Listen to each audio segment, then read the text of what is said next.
시어머니가 나를 집에서 남편 돈이나 축내는 기생충이라며 떠벌리고 다녔다. 나는 즉시 시댁 식구들의 가족 카드를 정지시키고 남편을 회사에서 해고한 뒤 50억 원짜리 평창동 저택을 팔아버렸다. 시댁은 그야말로 발칵 뒤집혔다. 여러분, 여자의 일생에서 자신이 묵묵히 헌신하며 가꿔온 가정 안에서 바로 그 식구들에게 잉여 인간 취급을 받는 것만큼 비참한 고통이 또 있을까요? 사람들은 흔히 여자가 시집을 가면 기댈 곳이 하나 더 생긴다고들 합니다. 하지만 그곳이 받기만 할 뿐, 아낄 줄 모르고 누릴 줄만 알 뿐, 고마워할 줄 모르는 곳이라면 이른바 가족이라는 울타리는 때론 길밖의 남보다도 더 차갑게 느껴집니다. 저 역시 한번 참으면 집안이 조용해지고 한 걸음 물러서면 남편의 기가 산다고 믿었던 적이 있습니다. 참는 자에게 복이 온다는 옛말을 굳게 믿었죠. 하지만 훗날 깨달았습니다. 참는 것 자체가 잘못된 것은 아니나 상대방이 내게 더 이상 자존심조차 남아있지 않다고 착각할 때까지 참아주는 것은 명백한 실수라는 것을요. 7월 하순에 서울 가벼운 여름비가 내리고 평창동 고급 주택가에는 일찍부터 가로등이 켜졌습니다. 마당에 심어둔 소나무와 비비추에서 짙은 흙내음이 피어올라 마음을 차분하면서도 서글프게 만들던 날이었습니다. 제 이름은 서혜인 당시 33살이었고 백도진의 아내였습니다. 우리는 결혼한 지 5년 차였습니다. 저는 평창동에 위치한 50억 원대 고급 단독주택에서 남편 그리고 시부모님인 백만식 씨와 조류한 여사 시누이 백나경과 함께 살고 있었습니다. 겉보기엔 많은 사람들이 저를 팔자, 좋은 여자라고 생각했을 겁니다. 아침엔 정원에 물을 주고 낮에는 책을 읽으며 오후엔 주방에서 요리를 조금 끄적이고 밤이면 서재문을 닫고 조용히 시간을 보냈으니까요. 저는 매일 정장 차림으로 출근 지옥철에 시달리지도 않았고 꽉 막힌 강남대로에서 시간을 허비하지도 않았으며 SNS에 제 일상을 과시하지도 않았습니다. 그렇기에 시어머니 조류한 여사의 눈에 저는 그저 집에서 남편 돈이나 펑펑 쓰는 아내일 뿐이었습니다. 어머니는 이웃들에게 반 농담조로 이렇게 떠벌리곤 했습니다. 우리 며느리는 자기가 얼마나 호강하는지도 몰라요. 능력 있는 우리 도진이 만나서 이런 대저택에 살며 외제차 타고 하루 종일 하는 일이라곤 차 마시고 꽃꽂이하는 게 다인데 참나 여자로서 저런 팔자가 어딨어. 근데 표정은 맨날 빚쟁이처럼 뚱하다니까. 그 말을 들을 때마다 저는 옅은 미소만 지은 채 고개를 돌렸습니다. 시어머니와 말다툼을 하고 싶지 않았거든요. 집 안에서 말 한마디로 이기고 지는 걸 따지기 시작하면 매일의 밥상이 전쟁터가 될 거라 생각했습니다. 시어머니는 손님이 있을 땐 저를 새아가라고 불렀지만 돌아서면 걔, 그 여자라고 지칭했습니다. 심지어 어느 날은 시누이 나경이에게 이렇게 말하는 것도 들었습니다. 네 새언니가 돈을 벌면 얼마나 벌겠니? 이 집안 재산 다 네 오빠 도진이 덕이지. 뭐 하늘에서 뚝 떨어졌겠어. 나경이가 낄낄거리며 맞장구를 쳤습니다. 언니는 남자 보는 눈? 하나는 타고났잖아, 엄마. 요즘 시대엔 남편 잘 고르는 것도 능력이야. 저는 주방문 뒤에 서서 상추를 씻고 있었습니다. 차가운 물이 손가락 사이로 흘러내렸지만 밖으로 나가지 않았습니다. 만약 그때 제가 나섰다면 제가 그동안 꾹꾹 눌러 참아왔던 시간들이 모두 저 차가운 물바가지 속으로 쏟아져 내릴 것만 같았습니다. 여러분은 아마 의아해 하실 겁니다. 그렇게 무시를 당하면서 왜 처음부터 진실을 밝히지 않았냐고요. 사람이 누군가를 사랑하면 때론 바보가 되기 때문입니다. 저는 한때 백도진을 진심으로 사랑했고 그도 처음부터 나쁜 사람은 아니었습니다. 우리가 처음 만났을 때 그는 그저 작은 중소기업의 영업팀장이었습니다. 말 주변이 좋고 배려심도 깊었으며 남을 즐겁게 해주는 재주가 있었지만 제 옆에 설 때면 늘 고개를 숙이곤 했습니다. 제 지인들과 함께 식사하는 자리에서 사람들이 제 회사에 대해 물어보면 그는 옆에 앉아 내내 침묵했습니다. 그날 밤 그는 슬픈 눈으로 웃으며 말했죠. 혜인아, 가끔 나는 네 후광에 기대어 사는 사람 같아. 그 말을 듣고 가슴이 아팠습니다. 남편을 사랑하는 아내라면 누구나 자기 남편이 남들에게 인정받고 존중받기를 바라니까요.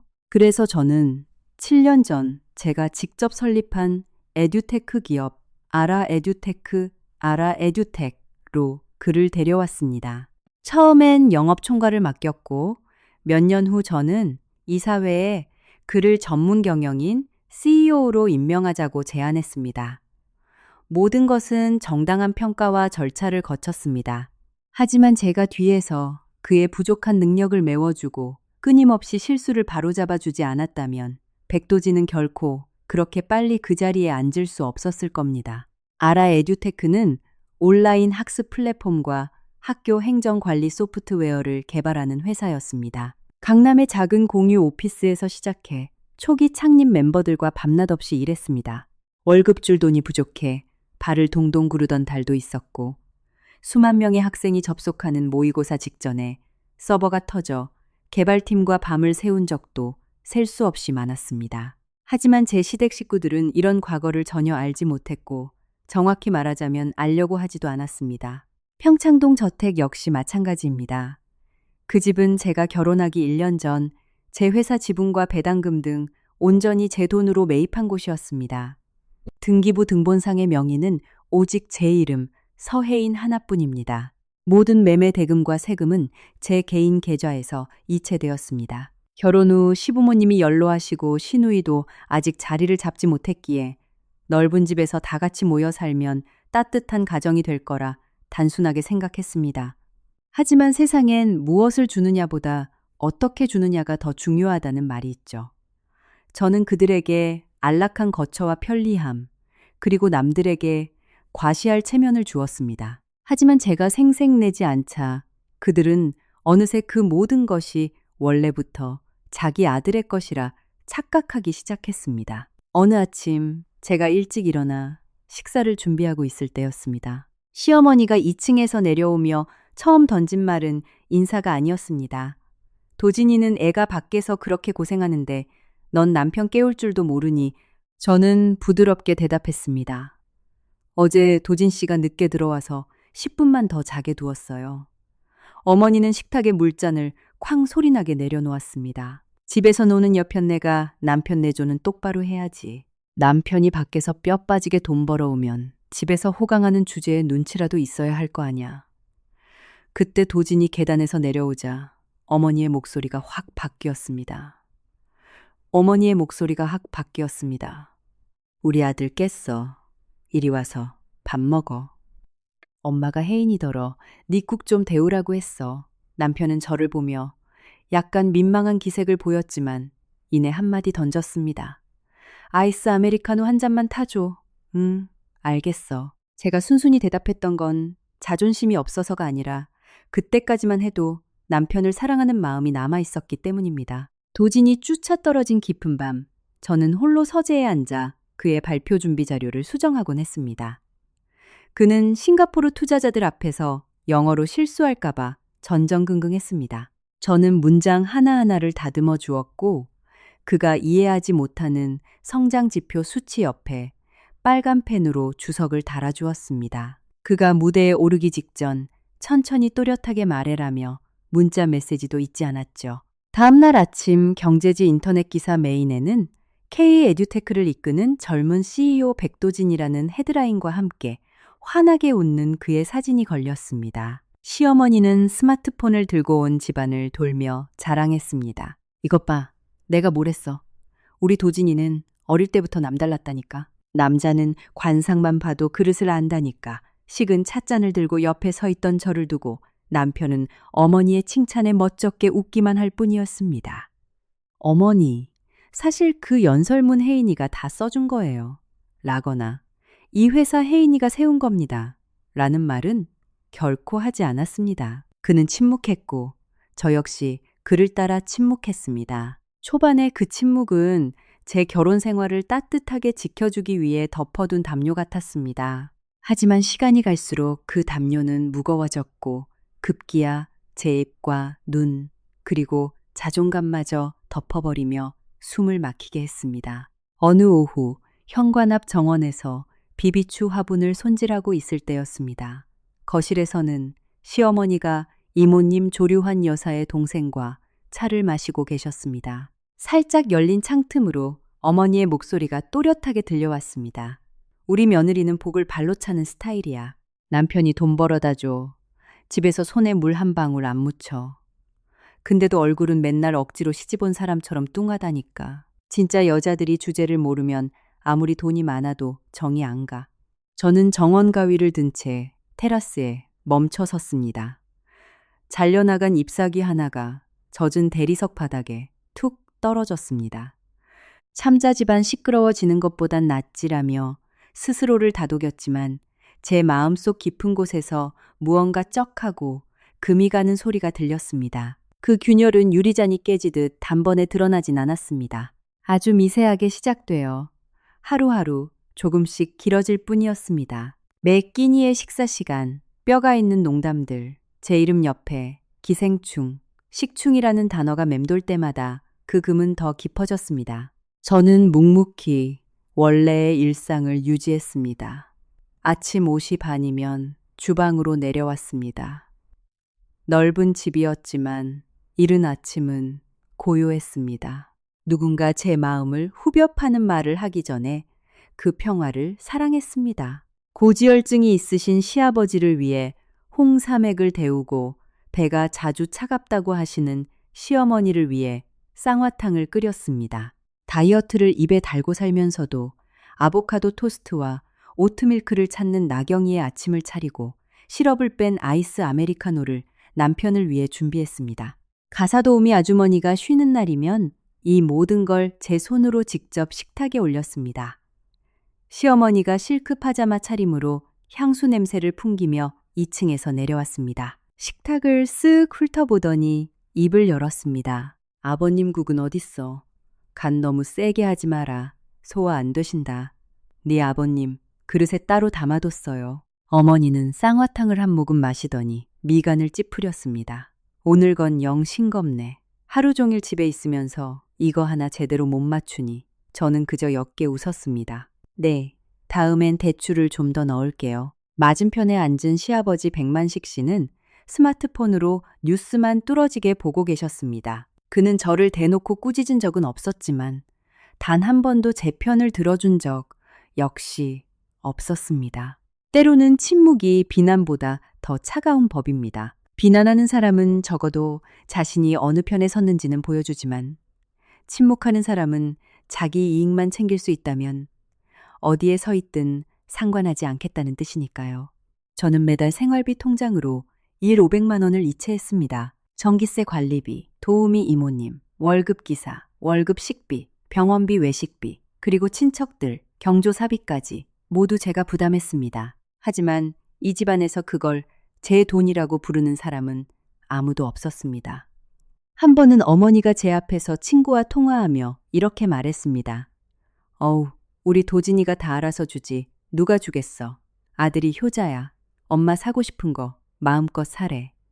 네 돈 아끼지 말라고. 저는 아버님을 위해 사과를 깎고 있었습니다. 과도가 멈칫했습니다. 식탁 옆에 앉은 남편은 다 들었을 텐데도 태블릿 PC만 내려다보고 있었습니다. 그가 단 한 번이라도 사실을 정정해 주길 기다렸지만 그는 그저 헛기침을 하며 말했습니다. 엄마 목소리 좀 낮춰요. 혜인이 일하잖아요. 어머니가 코웃음을 쳤습니다. 일은 무슨 일. 집구석에 앉아 있는 것도 요즘은 일이라고 부르나 보지.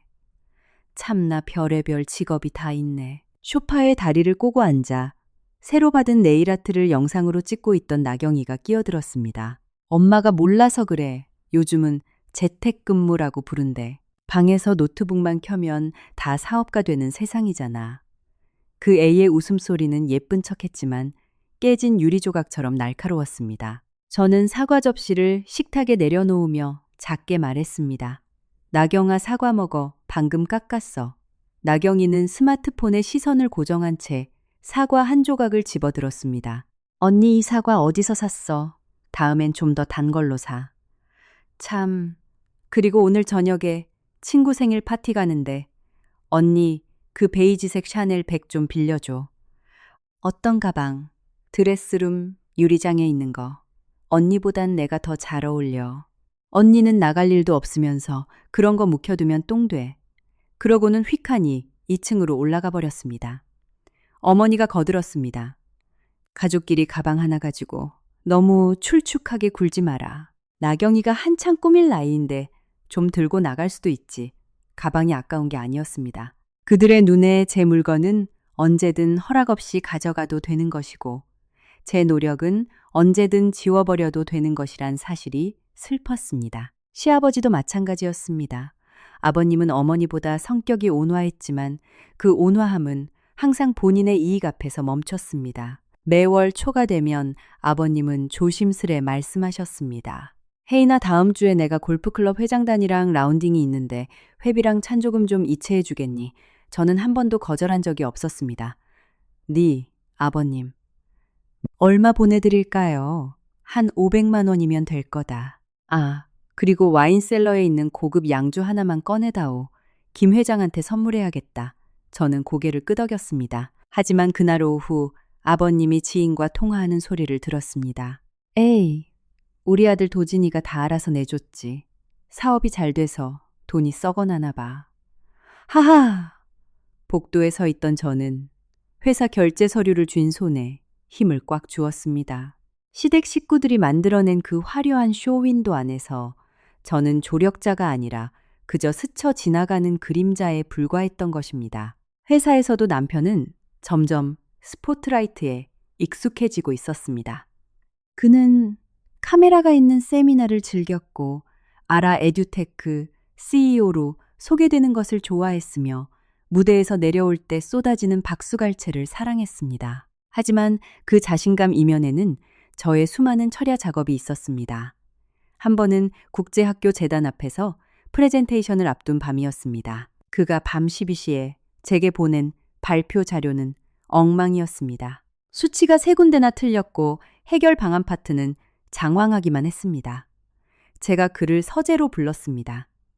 도진 씨, 이 부분은 이렇게 설명하면 안 돼. 투자자들이 당장 학생 이탈률에 대해 질문할 텐데 정확한 데이터를 숙지하고 있어야지.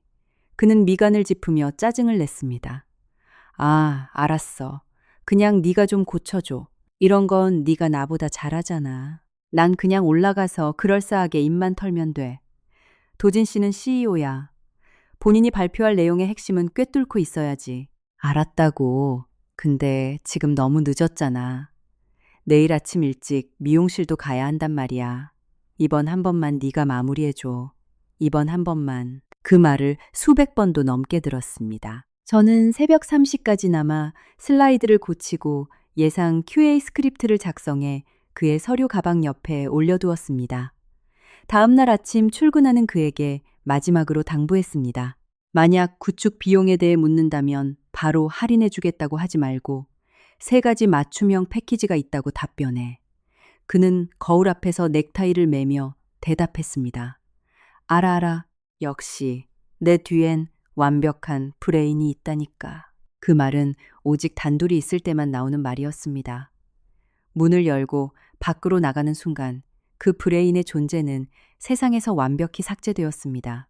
며칠 뒤 나경이가 제 방에서 옷과 향수 가방을 잔뜩 늘어놓고 라이브 방송을 하던 걸 목격한 후였습니다. 시어머니 조류한 여사는 아버님이 골프클럽의 부회장으로 추대된 것을 기념한다며 집에서 성대한 파티를 열겠다고 통보했습니다. 감투 자체는 대단치 않았지만 어머니에겐 그저 넓은 집 잘난 아들, 그리고 그 아들 덕에 누리는 사치스러운 삶을 뽐낼 절호의 기회였습니다. 아침부터 어머니는 거실 한가운데 서서 이모님들에게 지시를 내렸습니다. 크리스탈 잔을 닦아라. 꽃꽂이를 새로 해라. 테이블 세팅을 점검해라. 제게는 어르신들 입맛에 맞게 한식 코스를 추가로 준비하라고 지시하며 덧붙였습니다. 우리 집안 체면이 있지. 오시는 분들이 다 수준 있는 분들이니 흠잡히지 않게 똑바로 해. 우리 집안, 그 단어가 목에 가시처럼 걸렸습니다. 이 집은 제 명의였고 벽돌 한 장부터 제가 직접 번 돈으로 올린 것이었습니다. 그런데 시어머니의 입을 거치면 이 집은 자연스레 아들의 위대한 전리품이 되어버렸습니다. 늦은 오후 싱가포르의 한 교육펀드 관계자들과 화상회의가 있었습니다. 그들은 아라 에듀테크의 학교 행정 시스템 부문에 대규모 투자를 원했고 데이터 보안과 지방 확장 계획에 대해 깊이 파고들어 회의는 2시간 넘게 이어졌습니다. 회의를 마쳤을 때 목이 타들어갔고 관자놀이가 지끈거렸습니다. 헤드셋을 벗자마자 휴대폰이 울렸습니다. 시어머니였습니다. 서혜인 빨리 안 내려오고 뭐해. 손님들 다 오셨는데 차도 안 내오고 빠져가지고 시계를 보니 저녁 6시 50분. 점심도 거른 채 옷도 못 갈아입은 상태였습니다. 네, 지금 내려가겠습니다. 아래로 내려가니 샹들리에가 눈부시게 빛나는 거실에 어머니가 진남색 벨벳 원피스에 진주 목걸이를 두르고 무대 위에 여주인공처럼 서 있었습니다. 아버님은 골프클럽 지인들과 남편 도지는 와인잔을 든 채 친척 어르신들과 웃으며 대화를 나누고 있었습니다. 참석한 손님들은 강남에 사는 이모 고모, 어머니의 댄스 스포츠 모임, 지인들 아버님의 골프 인맥 등 20명이 넘었습니다. 다들 집이 넓고 인테리어가 고급스럽다며 칭찬을 아끼지 않았습니다. 어머니는 눈웃음을 치며 입이 귀에 걸렸습니다. 제가 쟁반에 차를 내어가자 어머니가 손짓했습니다. 혜인아, 여기 강남 이모님이랑 고모님한테 차 좀 내드려라. 조심해서 다뤄. 그 찻잔 세트 엄청 비싼 거니까. 강남 이모가 저를 위아래로 훑어보며 웃었습니다. 조 여사네 며느리 참 참하게 생겼네. 집에서 남편 내조만 하니까 아주 귀티가 나, 그치? 어머니가 코웃음을 치며 대답했습니다. 어휴, 얜 힘든 일. 할 게 뭐 있어요. 팔자가 좋아서 우리 도진이 만나 평창동 저택에 살면서 기사가 운전해주는 차 타고 아침엔 차 마시고 오후엔 정원이나 가꾸는데 솔직히 말하면 내가 다 셈이 난다니까 호호호 여인들이 일제히 웃음을 터뜨렸습니다. 저는 이모님 앞에 찻잔을 내려놓으며 차분하게 말했습니다. 차 드세요. 이모가 차를 한 모금 마시더니 물었습니다. 근데 내가 듣기론 며느리도 무슨 교육 관련 회사 한다고 하지 않았어. 순간 거실 분위기가 싸해졌습니다. 제가 어머니를 쳐다보자 어머니는 찻잔을 내려놓으며 아주 우스운 농담이라도 들은 듯 손을 저었습니다. 아유, 그냥 서류상 이름만 올려놓은 거예요. 요즘 여자들이 뭐 IT니 경영이니 알기나 해. 그 회사 우리 도진이가 밤낮으로 피땀 흘려 키운 거지.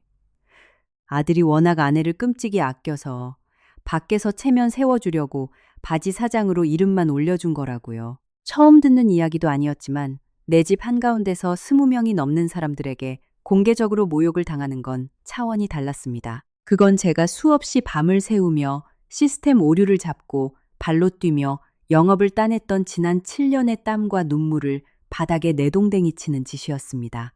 고모가 고개를 끄덕였습니다. 요즘 세상에 능력 있는 남자 드물지. 혜인이는 진짜 전생에 나라를 구했나 보네. 여자는 남편 그늘에서 집안돌이만 잘하면 그게 최고야. 어머니가 신이 나서 덧붙였습니다. 그렇다니까 여자의 팔자는 뒤웅박 팔자라고 남편 잘 만나면 호강하는 거지. 근데 호강을 누리려면 주제 파악을 해야지. 집구석에 오래 박혀 있다 보면 자기가 진짜 무슨 대단한 회장님이라도 된 줄 착각한다니까. 착각이라는 두 글자가 귓가를 때렸습니다. 쟁반을 든 손이 뜨거워졌습니다. 입술을 꽉 깨물고 주방으로 돌아가 더운 물을 추가했습니다. 도우미 아주머니가 안쓰러운 눈빛으로 저를 보며 속삭였습니다. 사모님, 제가 나를게요. 좀 쉬세요. 괜찮아요, 이모님. 오늘 부모님 손님들이신데 제가 잘 대접해야죠. 제가 다시 과일 쟁반을 들고 나가자 어머니가 저를 불렀습니다. 혜인아, 일로 와봐라. 어머니는 제 손목을 낚아채듯 끌어당겨 자신의 옆에 장식품처럼 세워두었습니다. 다들 보세요.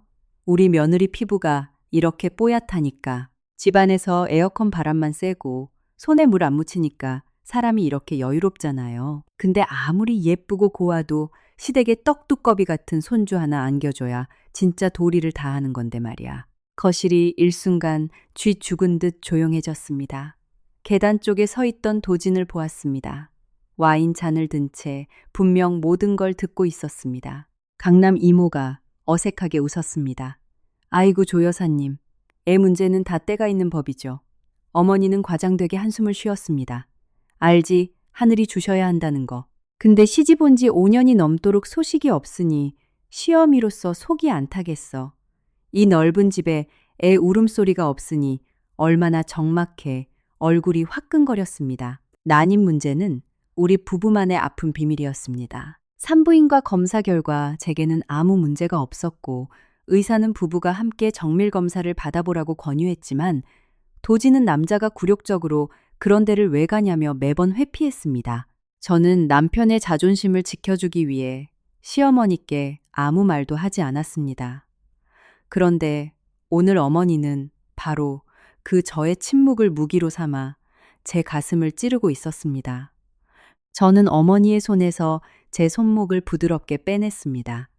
어머니 아이 문제는 저희 부부가 알아서 노력하고 있으니 너무 걱정 마세요. 어머니가 비웃듯 쏘아붙였습니다. 걱정을 안 하게 생겼니?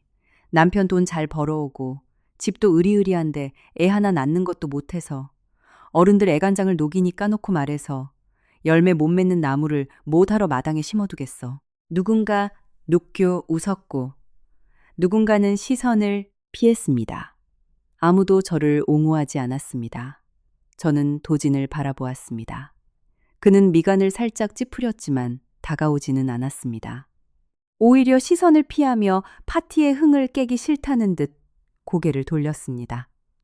그때 구석에서 나경이가 스마트폰을 들고 라이브 방송을 하고 있는 게 보였습니다. 제 방에서 허락도 없이 꺼내 입은 에메랄드빛 실크 드레스와 아침에 빌려달라던 그 베이지색 샤넬 백을 맨 채로 말이죠. 여러분, 저희 집 지금 파티 중이에요. 아빠가 골프클럽 부회장님 되셨거든요. 우리 엄마 멘트 치는 거 완전 웃기죠. 나경이가 스마트폰 카메라를 거실 쪽으로 휙 돌렸습니다. 단 1초였지만 어머니의 쩌렁쩌렁한 목소리가 방송에 그대로 송출되었습니다. 우리 며느리는 그냥 남편 돈 빼먹고 사는 기생충이나 다름없지. 지가 나가서 단돈 100원이라도 벌 줄 알아. 나경이의 스마트폰 화면에 시청자들의 실시간 댓글이 폭포수처럼 쏟아지는 게 보였습니다. 헐, 새언니 기생충이라고 대놓고 깐 거임. 재벌집 막내딸 실사판이네. 시월드 개살벌하다. 저 집 새언니 멘탈 어떻게 버팀. 나경이는 당황해서 화면을 급히 돌렸습니다. 아하하. 여러분 별거 아니에요. 엄마가 그냥 장난치신 거예요. 하지만 이미 엎질러진 물이었습니다. 저는 손에 들고 있던 과일 쟁반을 테이블에 내려놓았습니다. 제 손이 미세하게 떨려 음포크가 접시에 부딪히며 쨍 하는 소리를 냈습니다. 어머니가 저를 흘겨보았습니다. 왜 그래? 얘 손님들 계시는데 분위기 망치게. 얼굴이 왜 그따위야? 내가 어른으로서 조언 좀 한 거 가지고 유세떠니? 저는 담담하게 대답했습니다. 아닙니다. 괜찮습니다. 그제야 도진이 계단에서 몇 걸음 내려왔습니다. 저는 그가 다가와 엄마 혜인이한테 말이 너무 심하시잖아요. 저희 부부 일은 알아서 할게요. 라고 제 편을 들어줄 줄 알았습니다. 하지만 그는 어머니를 향해 작지만 분명한 목소리로 말했습니다. 엄마, 목소리 좀 낮춰요. 혜인이가 듣고 삐치면 나중에 피곤해진단 말이에요. 그 말을 듣는 순간 주변의 웃음소리, 잔이 부딪히는 소리, 창밖의 빗소리까지 모든 것이 기괴하게 일그러지며 멀어지는 것 같았습니다. 제가 그토록 양보하고 헌신했던 남자, 내 집을 내어주고 그의 가족을 먹여 살리게 했던 그 남자가 두려워한 것은 내가 상처받는 것이 아니라 내가 성가시게 구는 것이었습니다. 그는 결코 내 편이 아니었고 그저 본인에게 피해가 덜 가는 쪽에 서는 비겁자일 뿐이었습니다. 어머니 조류한 여사는 아들의 핀잔에도 아랑곳하지 않고 콧방귀를 뀌었습니다. 들으면 어때서 빌어먹고 사는 주제에 자존심만 살아서 원. 요즘 것들은 아주 지 남편 무서운 줄을 몰라요. 내가 다 제 잘되라고 하는 소린데. 몇몇 손님들이 멋쩍은 듯 헛기침을 했습니다. 도지는 인상을 찌푸리며 아, 진짜 그만 좀 하세요. 오늘 기분 좋은 날인데 왜 그래요? 라고 툴툴댔습니다. 그제야 어머니는 아들에게 꼬리를 내렸습니다. 그래, 알았다. 알았어. 네가 저렇게 마누라 오냐 오냐 하니까 기가 살아서 시험이 머리 꼭대기에 앉으려 드는 거 아니니. 저는 도진을 똑바로 응시했습니다. 그는 끝내 제 시선을 피했습니다.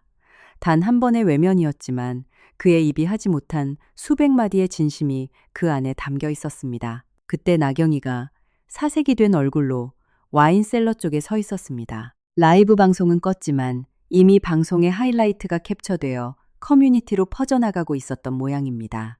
나경이는 입술을 깨물며 중얼거렸습니다. 아, 미친댔다. 왜 이렇게 많이 본 거야? 저는 나경이에게 다가갔습니다. 제 드레스를 입고 제 가방을 메고 제 물건으로 치장한 저 아이가 방금 전 저를 기생충이라 부른 방송을 퍼뜨린 겁니다. 나경아, 너 라이브 방송 켰어. 나경이가 화들짝 놀라며 변명했습니다. 아니 그냥 브이로그 좀 찍으려다가 실수로 켜진 거야. 언니 별거 아니야. 어머니가 불쑥 끼어들었습니다. 방송 켜면 어때? 우리 집 잘 먹고 잘 사는 거. 남들이 보면 부러워하고 좋은 거지. 네가 뭔데 애를 쥐잡듯이 잡아. 저는 어머니를 한 번 보고 도진을 보았습니다. 그는 여전히 묵묵부답이었습니다. 괜찮냐는 말 한마디 없었습니다. 그 표정은 그가 제게 연설문을 고쳐달라며 수없이 애원하던 수많은 밤들의 얼굴과 겹쳐졌습니다. 필요할 때는 내 최고의 파트너라 부르고 제가 그를 필요로 할 때는 저를 피곤한 존재로 취급했습니다. 저는 주방 쪽으로 걸어가며 도우미 이모님께 말했습니다. 이모님 과일 남은 거 세팅 좀 부탁드려요. 제가 두통이 좀 심해서요. 그리고 저는 계단을 올라갔습니다. 등 뒤로 시어머니의 앙칼진 목소리가 따라왔습니다. 저것 봐라 성질머리하고는. 우리 도진이가 너무 싸고 도니까 버르장머리가 없는 거야. 남편 돈으로 밥 먹고 옷 사입으면 분수라도 알아야지. 어디서 감히 길을 펴 2층 서재로 들어온 저는 문을 굳게 잠갔습니다. 이 50억짜리 저택에서 오직 이 방만이 진짜 나를 닮은 공간이었습니다. 벽에는 아라에듀테크의 아시아 진출 로드맵이 걸려 있었고 책상 위에는 투자 계약서가 산더미처럼 쌓여 있었습니다. 휴대폰이 징 울렸습니다. 제 비서실장 윤태호였습니다. 대표님, 늦은 시간에 죄송합니다. 아가씨 백나경과 켠 라이브 방송 일부가 익명 직장인 커뮤니티 블라인드와 네이버 맘카페 쪽에 퍼지고 있습니다. 글싹뜨기 전에 제가 영상 녹본이랑 악플 화면 다 체증해뒀습니다. 그 안에 무슨 내용이 담겼지 태호의 답장은 신속했습니다. 시어머니께서 대표님을 기생충이라고 부른 부분 회사는 도진 대표님이 다 키웠고 대표님은 바지 사장이라고 폄하한 내용입니다. 그리고 도진 대표님이 혜인이가 들으면 피곤해지니까 조용히 해라라고 하신 육성도 명확히 담겼습니다. 원본 파일과 URL 엑셀로 정리해서 올렸습니다. 수고했어. 저는 휴대폰을 책상에 내려놓았습니다. 이상하게도 눈물은 나지 않았습니다. 고통의 임계점을 넘어서면 눈물샘도 얼어붙어 버리는 모양입니다. 잠시 후 도진에게서 카톡이 왔습니다. 너 방에 올라가서 뭐해? 빨리 내려와서 손님들 배웅해. 엄마 난처하게 만들지 말고, 엄마 난처하게 만들지 말고. 나는 난처하지 않은가. 20명 앞에서 발가벗겨지듯 조리돌림을 당했는데 그의 머릿속에는 오직 자기, 엄마의 체면뿐이었습니다. 나 피곤해. 제가 답장하자 그가 쏘아붙였습니다. 너 진짜 매번 왜 이렇게 유난이야? 엄마가 그냥 홧김에 하신 말이잖아. 저는 허탈한 웃음을 터뜨렸습니다. 한국 가족 사회에서 참 익숙한 레퍼토리죠. 칼로 사람을 찔러놓고 그냥 홧김에 한 말이라며 넘어가려는 태도. 하지만 그 홧김에 한 말이 상대방의 심장에는 평생 뽑히지 않는 대못이 됩니다. 저는 서재의 소형 금고를 열었습니다. 집문서, 평창동 저택의 등기 권리증, 혼전 자산 증명서, 제 개인 계좌의 매매 대금, 이체 내역서 등 모든 것이 서혜인의 이름으로 되어 있었습니다. 단 1원도 부부 공동재산으로 합친 적이 없었죠. 그리고 노트북을 열어 개인 금융 포털에 접속했습니다. 매달 빠져나가는 자동이체 항목들이 선명하게 떴습니다. 매월 1일 가족 생활비 1, 500만 원. 조류한 여사, 시어머니, VIP 신용카드, 가족카드, 백나경 시누이, 신용카드, 백도진 남편, 신용카드 한도 상향 내역, 호텔 스파, 강남 골프장 연회비, 백화점 명품관, VIP 결제 해외여행 경비, 시아버지의 친목회비, 5년간 그들이 제 돈으로 긁은 금액은 상상을 초월했습니다. 하지만 저를 아프게 한 건 돈이 아니었습니다. 돈이야 잃으면 다시 벌면 그만입니다. 저를 진정 미치게 한 건 제가 베푼 그 모든 호의와 배려가 기생충이라는 모멸감으로 되돌아왔다는 사실이었습니다. 저는 회사 폴더도 열었습니다. 도진의 연설문, 파트너사에 보낼 이메일, 그가 결제한 척 서명만 한 수많은 기획안들. 이 부분은 천천히 읽어. 그래야 신뢰감이 생겨라고 적어둔 제 코멘트를 한참 동안 바라보았습니다. 아래층에선 여전히 파티가 한창이었습니다.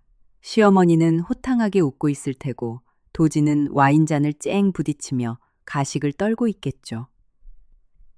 저는 지난 5년 동안 가정을 지킨 게 아니었습니다. 단지 밑빠진 독에 물을 부으며 언젠간 독이 채워질 거라는 망상 속에 살았던 겁니다. 휴대폰이 다시 울렸습니다. 윤태호였습니다. 대표님, 제가 당장 조치할 일이 있을까요? 저는 서류 뭉치에 손을 얹고 잠시 눈을 감았습니다. 결혼식 날 친정엄마가 제 손을 잡고 하셨던 말씀이 떠올랐습니다. 혜인아, 웬만한 건 둥글게 참고 살아라. 하지만 남이 널 우습게 보게 내버려 두진 마라. 당당한 나무는 꺾이지 않는 법이다. 눈을 떴습니다. 키보드를 두드리기 시작했습니다. 태호 씨, 오늘 밤부터 제가 내리는 모든 지시와 결정은 서명과 데이터로 기록하세요. 금융 관련된 건 은행에 바로 전달하고 회사 문제는 해당 부서로 넘기세요. 훗날 감정적으로 처리했다는 소리 듣고 싶지 않습니다. 네, 말씀하십시오. 저는 모니터에 떠있는 카드 번호들을 확인하며 읊조렸습니다. 조류한 백나경 백도진 명의로 발급된 제 가족카드. 전부 오늘 밤 자정부로 즉시 정지시키세요. 정지 사유는 본인 요청에 의한 한도 회수입니다. 매월 이체되던 생활비일 500만 원 자동이체도 이번 달부터 취소합니다. 전자 서명 필요하면 바로 올리세요. 전화기 너머로 태호가 잠시 숨을 삼키더니 단호하게 대답했습니다. 네, 즉각 조치하겠습니다. 예전 같았으면 카드를 끊는다는 상상만으로도 시부모님이 궁핍해질까, 남편의 체면이 깎일까 쩔쩔맸을 겁니다. 하지만 오늘 밤 저는 깨달았습니다. 호의가 권리인 줄 아는 자들에게는 자비란 그저 멍청함의 다른 이름일 뿐이라는 것을요. 회사 일은 어떤 것부터 손볼까요? 내일 아침 신유라 재무이사한테 연락해서 최근 3년간 백도진 대표가 결제한 법인카드 내역, 접대비 선물 비용, 이벤트 비용 전부 감사하라고 하세요. 특히 청아람이라는 업체와 체결한 소프트웨어 외주 계약건 집중적으로 파고들라고요. 태호가 약간 머뭇거렸습니다. 그 외주 업체에 문제가 있습니까? 심증은 있는데 숫자로 증명해야 해. 최기태 내부 감사팀장도 호출해. 모든 영수증과 결제 문서는 타임스탬프 찍어서 서버에 봉인하고 누구도 절차 밖에서 수정 삭제 못하게 막아. 이해했습니다. 백도진 대표님이 남편분이시긴 하지만 원칙대로 처리하겠습니다. 남편이기 전에 그는 이 회사의 CEO였습니다. 횡령이나 배임이 있다면 눈물이 아니라 징계위원회와 법으로 심판받아야 할 사람이었죠. 통화를 마친 후 저는 아라 에듀테크의 법률 자문을 맡고 있는 강무격 변호사에게 전화를 걸었습니다. 자정이 가까운 시간이었지만 그는 늘 그렇듯 냉철한 목소리로 전화를 받았습니다. 서 대표님, 이 시간에 연락하신 걸 보니 예사 일은 아니군요. 니강 변호사님, 평창동 자택, 특유재산 혼인 전부터 가진 고유재산 입증 서류를 준비해 주셔야겠습니다. 결혼 전 매입한 그 주택 말씀이시죠? 등기부등본 매매계약서, 개인계좌 자금 출처 내역 전부 보관되어 있습니다. 부부 공동재산으로 병합된 이력도 전무합니다. 혹시 이혼 소송 염두에 두십니까? 저는 손가락에 끼워진 결혼 반지를 내려다보았습니다. 아직 소장은 안 썼지만 조만간 필요해질 겁니다. 그리고 현재 집에 거주 중인 사람들에게 퇴거 통보를 할 법적 절차도 밟아주세요. 감정 싸움으로 번지거나 노인네들 길바닥에 나앉게 했다는 억지 프레임에 씌우지 않도록 아주 합법적이고 명확한 기한을 둔 내용 증명을 원합니다. 알겠습니다. 내일 오전 일찍 대표님 사무실로 찾아가겠습니다. 전화를 끊자 아래층에서 시어머니의 앙코르 같은 웃음소리가 다시 들려왔습니다. 어휴, 우리 아들이 내색은 안 해도 마누라를 얼마나 끔찍하게 아끼는데요. 혜인이가 저렇게 집에서 편하게 지내는 것도 다 우리 시댁 복이죠. 호호! 저는 작게 헛웃음을 쳤습니다. 예전엔 저런 말에 피가 거꾸로 솟았지만 이제는 마음이 깃털처럼 가벼워졌습니다. 떠날 결심을 굳힌 자에게 등 뒤에 개 짖는 소리는 그저 스쳐가는 바람일 뿐이니까요. 저는 연락처 목록을 스크롤해 송희진 대표의 이름을 찾았습니다. 그녀는 강남에서 하이엔드 가구 브랜드를 운영하는 여성 CEO로 반년 전 이 평창동 집을 자신에게 팔지 않겠냐고 간곡히 물었던 사람이었습니다. 그때 저는 우리 가족의 보금자리로 남겨두고 싶다며 거절했었죠. 가족의 보금자리라니 지금 생각하면 지독한 코미디였습니다. 송 대표님, 늦은 시간에 죄송합니다. 서혜인입니다. 평창동 주택 매입 의사. 아직 있으신지 알고 싶습니다. 이번 주 내로 뵙고 구체적인 이야기 나누고 싶습니다. 5분도 안 되어 송 대표에게 전화가 왔습니다. 서 대표 이거 진심이에요. 나야 그 집 위치도 좋고 인테리어도 완벽해서 당장이라도 계약하고 싶지만 가족들이 다 같이 사는 곳인데 갑자기 무슨 일이에요? 충동적인 결정 아닙니다. 강 변호사가 법적 서류 모두 준비할 거고 저는 계약금과 잔금 일정만 맞추면 됩니다. 단 하나 조건이 있다면 매수인 측에서 지정 기한 내 완전 명도, 집을 비워주는 거를 강력히 요구하는 조항을 계약서에 넣어주십시오. 좋아요. 내일 우리 법무팀 쪽에 서류 검토 지시할게요. 자세한 건 내일 만납시다. 전화를 끊고 났을 때 도진에게서 또 문자가 왔습니다. 너 방에서 도대체 뭐 해? 친척 어르신들이 너 어디 갔냐고 물으시잖아. 엄마 진짜 화나셨어. 저는 답장하지 않고 글을 차단했습니다. 그리고 왼손 약지에 끼워져 있던 다이아몬드 결혼 반지를 천천히 빼냈습니다. 5년 동안 끼고 있던 자리의 피부만 주변보다 하얗게 창백했습니다. 혜인아, 내가 평생 호강시켜주진 못해도 절대 너 혼자 외롭게 두진 않을게. 결혼식 날 그가 했던 맹세가 귓가를 맴돌았습니다. 거짓말. 그는 나를 20명의 적들 한가운데 홀로 던져두고 자기 체면만 챙겼습니다.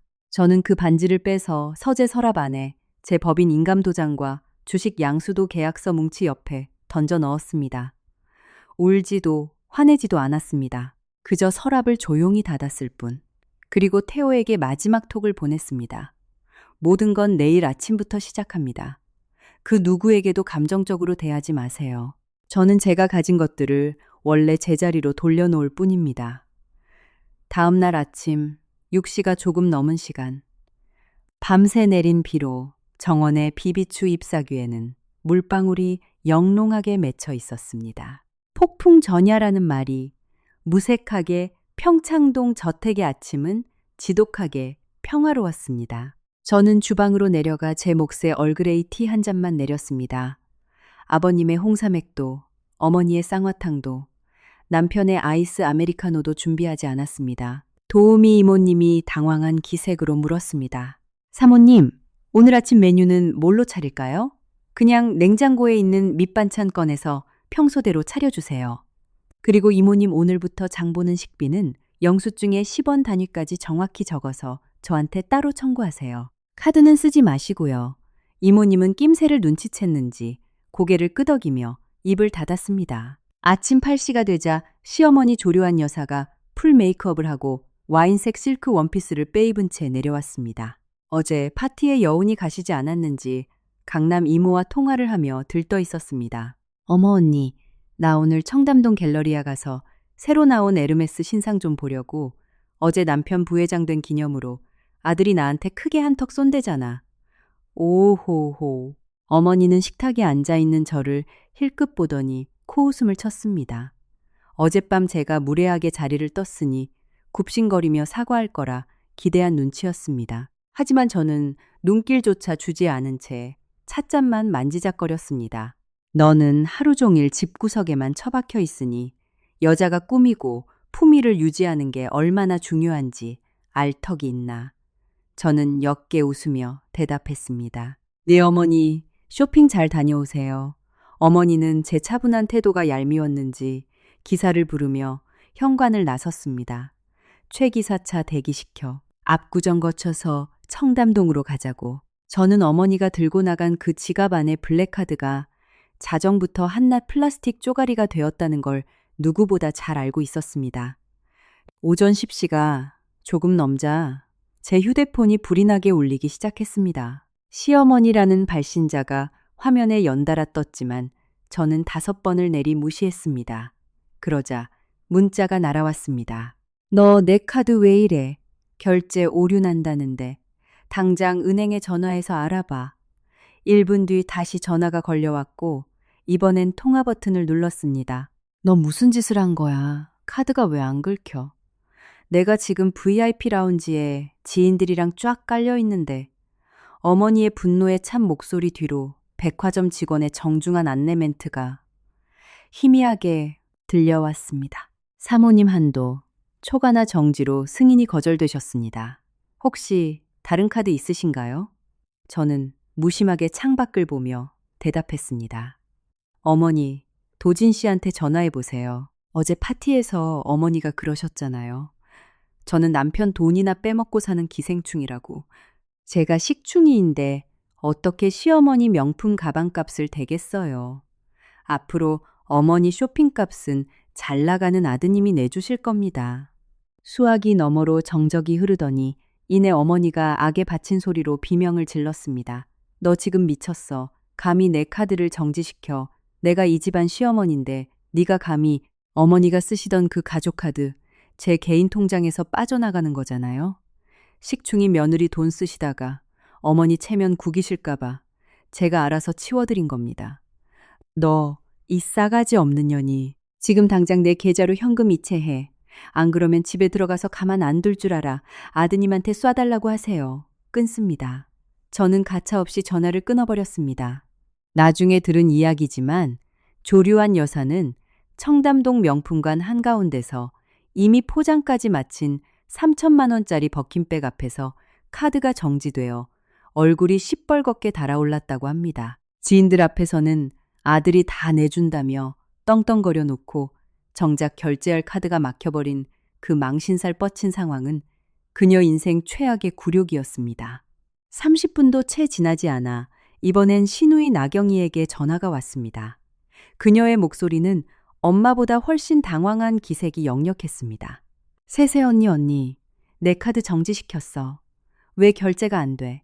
너 결제할 게 뭔데? 나 압구정 피부과에서 리프팅이랑 토닝 10회권 끊었는데 결제 안 되면 나 집에 못 간대 쪽팔려 죽겠어. 빨리 이체해줘. 저는 의자에 기대어 한숨을 쉬었습니다. 나경아, 너는 네 돈도 아닌데 가격도 안 보고 막 긁니. 아니 늘 이 카드로 긁었잖아. 그리고 우리 집이 돈이 없는 것도 아니고 오빠가 돈 잘 버는데 새언니가 왜 이래. 진짜 우리 집 돈 없지. 아나. 하지만 그 돈엔 다 주인이 있지. 네 오빠나 네 엄마한테 전화해서 내달라고 해? 나경이의 목소리가 확 높아졌습니다. 어제 라이브 방송 때문에 앙심 품은 거지. 집안일은 집안에서 풀어야지. 밖에서 나 개망신 주니까 속이 시원해. 너도 어제 수만 명 앞에서 날 개망신 줬잖아, 나경아. 나는 너한테 따지지도 않았어. 그냥 내가 안 쓰는 내 돈을 끊었을 뿐이야. 전화가 뚝 끊겼습니다. 정오쯤 되자 시아버지 백만식 씨에게서 전화가 걸려왔습니다. 평소에 점잖고 권위적인 목소리였습니다. 혜인아, 아침부터 네 시어미랑 시누이가 카드 막혔다고 난리다. 여자가 화가 난다고 집안 경제줄을 쥐고 흔들면 쓰나. 얼른 풀어라. 아버님 저 화난 거 아닙니다. 화가 안 났는데 카드를 왜 막아. 집안에는 위계 질서가 있는 법이다. 남들이 알면 집안 망신이다. 아버님, 어제 어머니가 손님들 앞에서 절식충이 취급할 때 아버님은 그게 집안 망신이라고 생각 안 하셨나요? 아버님은 말문이 막힌 듯 침묵했습니다. 이번 달부터 매월 일일에 보내드리던 생활비 1,500만 원도 이체 안 했습니다. 도진 씨가 다 벌어 먹여 살린다고 하셨으니 이제부터 아버님 골프 회비며 집안 생활비는 모두 아들 몫으로 남겨두겠습니다. 제가 감히 주제넘게 낄 자리가 아니더라고요. 그 순간 전화기 너머로 시어머니가 수화기를 빼앗는 소리가 들렸습니다. 야, 이 독한 년아, 쥐꼬리만 한돈 좀 냈다고 시댁머리 꼭대기에 올라타려고 들어. 이 집 우리 도진이 명이야. 짐 싸서 당장 쫓겨나고 싶지 않으면 당장 돈 보내. 저는 미동조차 하지 않고 대답했습니다. 어머니 착각이 심하신데 등기부 등본 다시 떼보세요. 전 도진 씨 돈 1원도 안 건드립니다.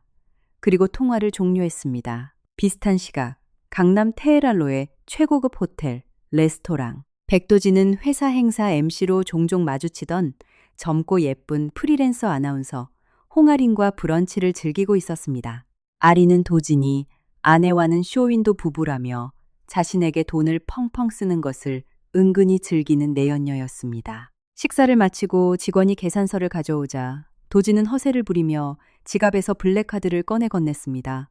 하지만 잠시 후 직원이 난처한 표정으로 돌아왔습니다. 고객님 죄송하지만 이 카드는 승인이 거절되었습니다. 다른 결제 수단이 있으신가요? 홍아린이 눈을 동그랗게 뜨며 도진을 바라보았습니다. 도진은 미간을 팍 찌푸렸습니다. 다시 긁어보세요. 그럴 리가 없는데. 직원이 다시 다녀왔지만 결과는 같았습니다. 아린이 콧방귀를 끼며 말했습니다. 도진 오빠 명색이 알아 에듀테크 CEO인데 한도 초과야. 혹시 사모님이 카드 막은 거 아니에요? 도진의 얼굴이 수치심으로 붉게 물들었습니다. 그는 황급히 친구에게 전화를 걸어 밥값을 빌려 이체해야만 했습니다. 돈으로 샀던 얄팍한 카리스마가 박살나는 순간이었습니다. 오후 1시 도진에게서 카톡이 쏟아졌습니다. 너 미쳤어. 우리 가족 카드 싹 다 막은 건 어지. 네가 뭔데 내 돈줄을 쥐고 흔들어 당장 풀어. 저는 담담하게 답장했습니다. 내 돈으로 얹혀 사는 사람들을 더 이상 먹여 살리지 않겠다는 뜻이야. 넌 CEO니까 네 카드로 알아서 결제해. 그가 곧바로 답했습니다. 너 진짜 도가 지나치다. 엄마가 나이 들어서 말실수 좀 하신 거 가지고 부모를 이렇게 모욕해. 저는 화면을 끄며 중얼거렸습니다. 부모를 모욕한 건 네 엄마 스스로의 입이었지. 그날 아침 저는 기사가 모는 고급 세단 대신 차고 구석에 방치되어 있던 제 오래된 회색 세단을 직접 몰고 강남 테헤란로로 향했습니다. 단정한 베이지색 슈트를 입고 머리를 낮게 묶은 채 서류 가방 하나만 들고 출근했습니다. 비 온 뒤에 도심은 맑았지만 제 마음속엔 매서운 겨울바람이 불고 있었습니다. 시댁의 돈줄을 끊는 것은 서막에 불과했습니다. 오늘 저는 제 땀과 청춘이 담긴 회사를 무능한 기생충으로부터 되찾아야 했습니다. 판교에 위치한 아라 에듀테크 본사 4옥. 제가 로비에 들어서자 데스크 직원이 벌떡 일어나 인사했습니다. 회장님 안녕하십니까? 경비원들도 허리를 90도로 굽혔습니다. 저는 차갑고 단호한 목소리로 지시했습니다. 오늘 백도진 대표가 출근하면 절대 임원 전용 엘리베이터를 열어주지 마세요. 1층 접견실에 대기시키고 인사팀의 지시를 따르도록 통제하십시오. 안내 데스크 직원이 멈칫하더니 이내 군기가 바짝 든 목소리로 대답했습니다. 네, 명심하겠습니다. 12층 최고 경영진 회의실. 제 비서실장 윤태호 재무이사 신유라, 내부 감사팀장 최기태, 그리고 법무법인 강무격 변호사가 이미 착석해 있었습니다. 회의실의 공기는 짓눌리듯 무거웠습니다. 저는 상석에 앉아 오랫동안 도진의 길을 살려주려 덮어두었던 서혜인 이사회 의장이라는 명패를 제 앞으로 당겨놓았습니다. 시작합시다. 신 이사님부터 보고해 주세요. 신유라 이사가 안경을 치켜올리며 보고서를 펼쳤습니다. 백도진 대표가 CEO로 재직한 최근 3년간 정상적인 규정을 초과하여 지출된 법인카드 및 접대비 내역입니다. 특히 고급 레스토랑, 호텔, 백화점 명품관 결제가 잦았으나 이에 부합하는 업무 회의록이나 거래처 내역이 존재하지 않습니다. 증빙 없는 개인 목적의 유용 금액만 약 10억 원으로 추산됩니다. 강 변호사가 보고서의 숫자에 빨간 펜으로 동그라미를 쳤습니다. 신 이사가 이어갔습니다. 더 심각한 것은 제주도와 다낭 최고급 리조트 결제건입니다. 명목상 해외 시장 조사 및 워크숍으로 품위를 올렸으나 동행한 회사 임직원은 아무도 없었습니다. 비행기 동승자 및 현지 결제 내역을 확인한 결과 프리랜서 아나운서 홍아린 씨와 동행한 것으로 확인되었습니다. 그녀의 이름이 회의실에 차갑게 울려 퍼졌습니다. 저는 질투조차 나지 않았습니다. 그는 존경받는 CEO 흉내를 내기 위해 제 회사의 공금을 도둑질해 바람을 피우는 데 쓰고 있었던 겁니다. 저는 최 팀장에게 고개를 돌렸습니다. 최 팀장, 청아람 건은 어떻게 됐습니까? 스크린에 청아람이라는 소프트웨어 하청업체의 정보가 떴습니다. 청아람의 실소유주는 백도진 대표의 대학 동기인 김도훈입니다. 최근 아라 에듀테크가 청아람과 맺은 서버 고도화 외주 계약 금액이 시장 평균 단가보다 무려 35%나 부풀려져 있습니다. 리베이트가 의심되는 정황입니다. 또한 예산 증액을 위한 2차 변경 계약서에는 서혜인 의장님의 스캔된 옛날 전자서명이 무단으로 도용되어 찍혀 있었습니다. 강무격 변호사가 날카롭게 지적했습니다. 이건 단순 배임이 아니라 사문서 위조 및 동행사죄에 해당할 수 있는 중대한 범죄입니다. 저는 책상 위에 펜으로 3가지 항목을 적었습니다. 1. 규정 위반. 2. 배임 및 횡령에 따른 손해배상. 3. 형사 고발 검토. 여러분, 백도진은 제 남편이기 전에 이 회사에 고용된 경영인입니다. 시스템의 허점을 이용해 사익을 편취했다면 부부싸움이 아니라 엄격한 사규와 법으로 처리해야 합니다. 감사는 독립적이고 철저하게 진행하시고 법무팀은 백도진 대표에 대한 즉각적인 직무정지 및 해임 결의안을 이사회에 상정하십시오. 신 이사가 걱정스러운 눈으로 저를 보았습니다. 대표님, 괜찮으십니까? 재무팀에서 더 일찍 발견했어야 하는데 죄송합니다. 아니요. 그를 무조건 믿고 전권을 넘긴 제 불찰입니다. 이제 구멍을 막았으니 제대로 수술을 시작할 겁니다. 오후 2시 긴급 이사회가 소집되었습니다. 스크린에 백도진의 배임 횡령 서명 도용 증거가 빼곡히 띄워졌습니다. 사회 이사들은 충격에 빠져 웅성거렸습니다. 저는 마이크를 켜고 담담히 말했습니다. 본 안건에 대해 저는 백도진 대표의 배우자로서 이해상충 방지를 위해 의결권을 행사하지 않겠습니다. 오직 이사님들의 객관적인 판단에 맡기겠습니다. 결과는 만장일치 해임. 백도진은 그 즉시 아라에듀테크의 CEO 직위를 박탈당했고 법인카드 법인차량 이메일 계정산에 전산망 접근 권한이 모조리 정지되었습니다. 그때 윤태호 비서실장의 스마트폰이 울렸습니다. 회장님, 백도진 씨가 로비에 도착했습니다. 저는 보고서를 덮었습니다. 매뉴얼대로 처리하세요. 1층 로비. 아무것도 모르는 백도진은 잘 다려진 그레이 슈트 차림으로 당당하게 회전문으로 들어왔습니다. 평소처럼 임원 전용 게이트에 사원증을 갖다 댔습니다. 삐빅, 승인되지 않은 카드입니다. 그가 인상을 찌푸리며 다시 댔지만 붉은 불빛만 깜빡였습니다. 데스크 직원이 다가와 정중하게 가로막았습니다. 백도진 씨, 잠시 접견실로 안내해드리겠습니다. 씨, 너 내가 누군지 몰라. 나 이 회사 CEO 백도진이야.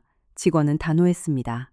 인사팀의 지시입니다. 그때 인사팀장과 윤태호 실장이 서류 봉투를 들고 로비로 내려왔습니다.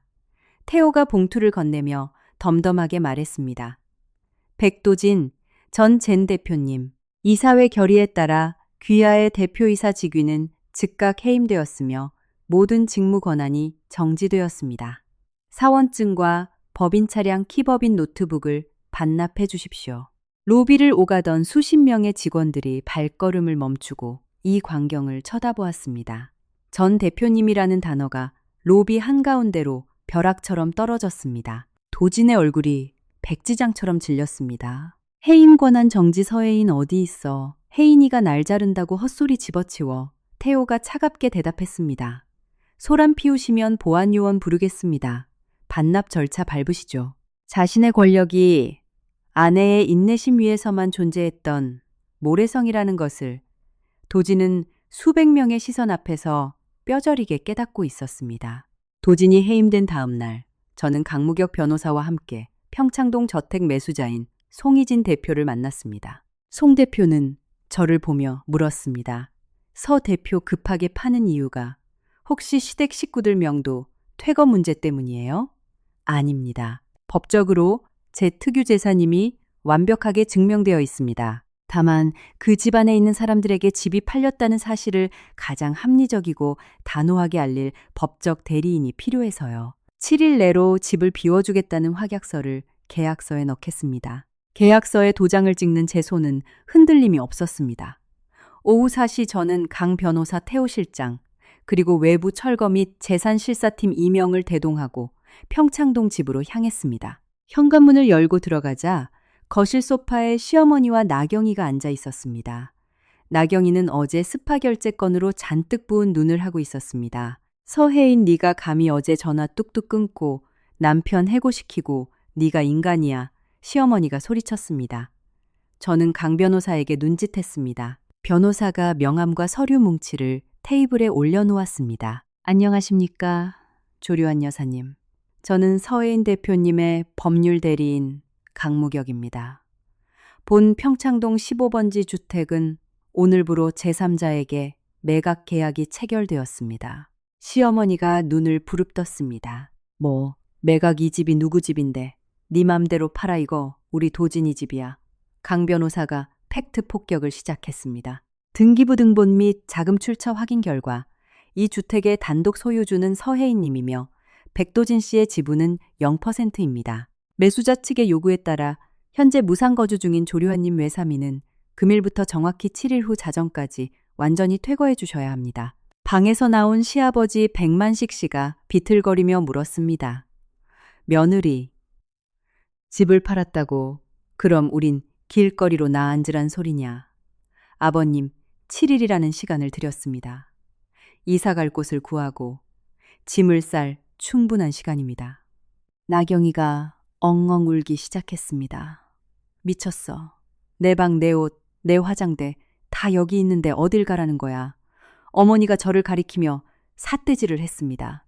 이 독사 같은 년, 남편 등쳐먹고 혼자 잘 먹고 잘 살려고 우릴 내쫓아 저는 한치의 물러섬도 없이 시어머니를 노려보며 쏘아붙였습니다. 어머니, 제가 기생충이라면서요. 식충이라면서요. 그래서 기생충 집에서 어머니를 구출해드리는 겁니다. 7일 뒤에 명도 집행 들어가면 강제로 짐 끌어내야 하니 좋게 말씀드릴 때 짐 싸세요.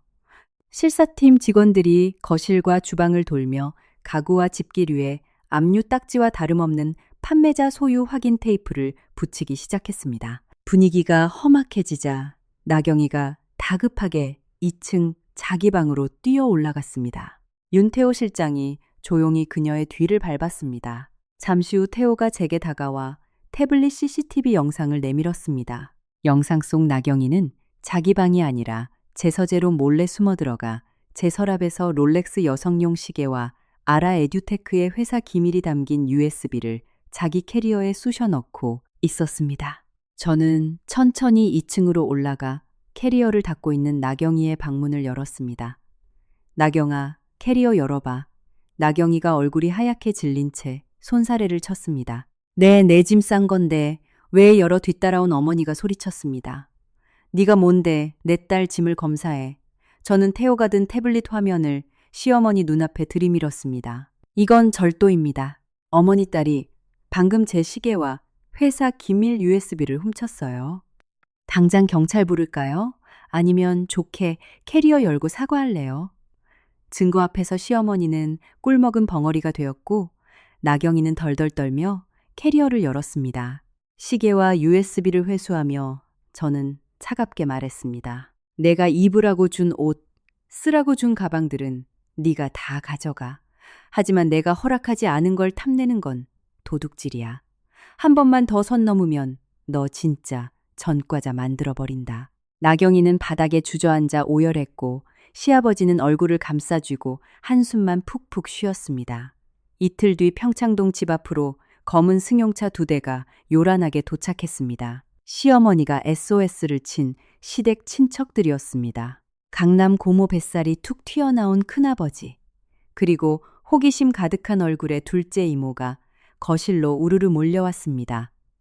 큰아버지는 스마트폰 카메라를 켜고 저를 협박조로 다그쳤습니다. 야, 서혜인, 네가 아무리 돈이 많아도 그렇지. 늙은 시부모를 길바닥에 내쫓아. 너 이거 내가 맘카페랑 유튜브에 올려서 사회 매장시켜줄까? 어머니는 고모의 팔을 붙잡고 억울하다는 듯 통곡 연기를 펼쳤습니다. 형님, 저것 좀 보세요. 우리 아들이 피땀 흘려 번 돈으로 지가 생색 다 내면서 우릴 벌레 취급하잖아요. 저는 태호에게 고개를 끄덕였습니다. 태호가 거실에 85인치 대형 스마트 TV에 노트북을 연결했습니다. 찍으시려거든 똑바로 찍으세요, 큰아버님. 그리고 유튜브에 꼭 올려주세요. 제목은 5년간 시댁 식구들에게 뜯긴 내역서로 하시면 조회수 좀 나올 겁니다. 화면에 거대한 엑셀표와 그래프가 띄워졌습니다. 최근 5년 서혜인 개인 통장 지출 내역, 매월 시부모님 생활비 이체, 월일 500만 원, 총 9억 원, 조류한 여사, 백화점, VIP 가족카드 사용액, 총 3억 5천만 원, 백나경 피부과, 명품, 가방, 해외여행 결제, 총 2억 원, 100만씩 아버님, 골프장 연회비 및 찬조금, 총 1억 2천만 원, 그리고 스크롤을 내리자 친척 대여금 항목이 나왔습니다. 큰아버님, 식당 창업 자금 대출 1억 원, 미상환, 강남, 고모, 아들, 유학, 자금 보증 및 송금 5천만 원, 미상환. 거실은 순식간에 정적에 휩싸였습니다.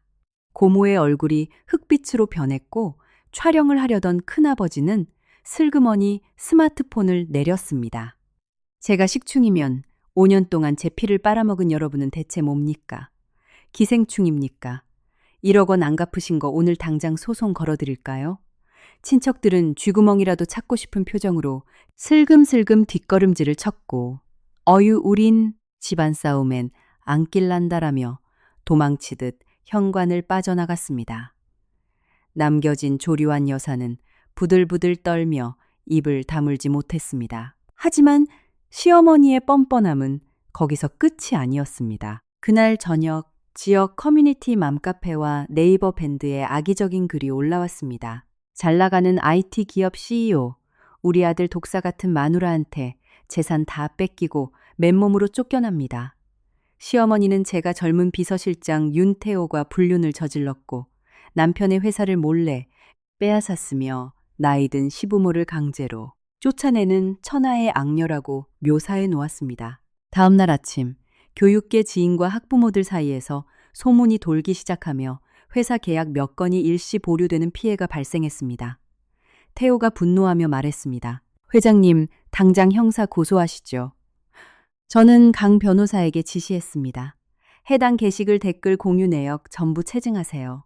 그리고 시어머니 조류한 씨에게 내용 증명 발송하십시오. 정보통신망법상 명예훼손 및 허위사실 유포로 민형사상, 손해배상 10억 원 청구 예정, 단 24시간 내 글 삭제 후 자필 사과문 게시 시 선처 검토라고 덧붙여서요. 그날 밤 두려움했던 홍아린 도진의 내연녀 이 법무법인으로 저를 몰래 찾아와 백도진이 횡령한 돈으로 자신에게 사준 명품 영수증과 도진이 우리 엄마가 혜인이 씨바지 취급해서 짜증나 죽겠다며 시댁 흉을 본 카톡, 캡처본까지 모조리 넘겼습니다. 결국 압박감을 견디지 못한 도진이 저를 찾아왔습니다. 호텔을 전전하며 폐인이 된 꼴이었습니다. 혜인아, 내가 다 잘못했어. 엄마가 정신이 나가서 쓴 글이야. 횡령한 돈은 내가 어떻게든 갚을 테니까 이혼만은 막아줘. 저는 준비해둔 서류 2뭉치를 밀어주었습니다. 하얀 봉투는 협의 이혼 신청서, 회색 봉투는 아라 에듀테크 횡령 배임 증거철 및 홍아린 진술서였습니다. 도진 씨, 내 특유 재산 건드리지 않고 조용히 협의 이혼하고 횡령금 갚을래? 아니면 상간녀 위자료 청구 소송에 형사재판까지 가서 감방 갈래? 그는 손을 덜덜 떨더니 결국 펜을 쥐고 이혼. 합의서에 서명했습니다. 위자료와 재산분할 청구를 전면 포기한다는 조항과 함께 그 서명은 그의 헛된 자존심에 찍는 완벽한 마침표였습니다. 7일 후 이삿짐 센터 트럭이 평창동 저택 앞에 섰습니다. 시어머니는 허름한 몸빼 바지를 입고 나경이는 초라한 종이박스를 든 채 쫓겨나듯 집을 나섰습니다. 아버님은 제게 고개를 숙이며 미안하다 며느리야. 우리가 염치가 없었다고 중얼거렸습니다. 저는 대답하지 않고 돌아서서 그들의 완전한 퇴거를 확인했습니다. 그들은 강남의 화려한 생활을 뒤로하고 서울 외곽 구로구의 낡고 좁은 반지하 빌라로 쫓겨 들어갔습니다. 좁은 방구석의 습기와 곰팡이 냄새를 견디지 못한 시어머니는 화병이 날아 누웠고 급기야 경미한 뇌졸중, 뇌경색으로 쓰러졌습니다. 비가 억수같이 쏟아지던 밤 시아버지 백만식 씨에게서 울음 섞인 전화가 왔습니다. 혜인아, 정말 미안하다. 네 어머니가 쓰러졌는데 수술비 예치금이 없다. 도진이는 연락도 안 받고. 제발 살려다오. 저는 눈을 감았습니다. 그들을 철저히 무너뜨렸지만 목숨이 경각에 달린 노인을 모른 척할 만큼 독해지진 못했나 봅니다. 저는 윤태호 실장에게 지시했습니다. 태호 씨 병원비 익명으로 대납해주고 구로구 쪽에 햇빛 잘 드는 지상층 투룸 빌라 하나 전세로 계약해서 넘겨줘. 단 절대 내 이름은 밝히지 말고 앞으로 어떤 연락도 나에게 오지 않도록 연락망 다 차단해. 그것이 제 마지막 자비이자 인연을 영원히 끊어내는 방식이었습니다. 나경이는 편의점 야간 알바를 뛰며 생활비를 벌어야 했고 잘 나가던 CEO 백도진은 업계에 소문이 다 퍼져 작은 중소기업의 말단 영업사원으로 재취업해 빚을 갚으며 살아가게 되었습니다. 1년 뒤 가을, 저는 서울 시내 특급 호텔에서 열린 올해의 교육 테크 여성기업가상 시상식에 섰습니다. 짙은 네이비색의 세련된 투피스를 입고 단상에 올랐습니다. 관중석 맨 앞줄에는 저를 자랑스럽게 바라보며 눈물을 훔치는 친정 부모님이 계셨습니다. 한때 저는 누군가를 돋보이게 하기 위해 저 자신을 그림자 속에 가두는 것이 사랑이라 믿었습니다. 하지만 진정한 존중 없이 희생만 강요하는 관계는 결국 자신을 파괴할 뿐입니다. 저는 제 능력과 노력으로 얻어낸 이 자리에서 제 이름 서혜인 세 글자로 당당하게 섰습니다. 우레와 같은 박수갈채가 터져나왔습니다. 더 이상 제 연설을 가로채는 무능한 남편도 저를 식충이라 손가락질하는 시어머니도 없었습니다. 같은 시각 구로시장의 한 허름한 채소 가게 앞 오른쪽 마비가 와 구분 등으로 나물 채반을 정리하던 조류한 여사의 발밑으로 바람에 날려온 폐지 신문 한 장이 떨어졌습니다. 신문 일면에는 화려한 트로피를 치켜든 제 사진과 함께 아라 에듀테크 서혜인 회장 올해의 기업인 대상 수상이라는 굵은 글씨가 박혀 있었습니다. 조 여사는 한참 동안 그 사진을 들여다보았습니다. 지나가던 상인 아줌마가 물었습니다. 아유, 이 여자 진짜 멋있네. 혹시 아는 사람이야? 조 여사는 흙 묻은 손으로 신문을 덮으며 떨리는 목소리로 중얼거렸습니다. 아니, 모르는 사람이야. 그녀의 눈동자에 맺힌 것이 회한인지 부끄러움인지는 오직 그녀만이 알 것입니다. 시상식이 끝나고 저는 제 차를 직접 몰아 한남대교를 달리고 있었습니다. 창문을 살짝 내리자 시원한 한강의 가을바람이 얼굴을 스치고 지나갔습니다. 저는 복수극을 통해 승리한 것이 아닙니다. 시댁을 나락으로 떨어뜨렸다고 해서 희열을 느끼지도 않았습니다. 제가 진정으로 이뤄낸 것은 질식할 것 같았던 거짓된 가족의 굴레에서 벗어나 마침내 온전한 나 자신으로 돌아온 것, 그것 하나뿐이었습니다. 라디오에서 잔잔한 음악이 흘러나왔고 저는 한강에 반짝이는 물결을 보며 편안한 미소를 지었습니다. 저의 진짜 인생은 이제 막 다시 시작되고 있었습니다.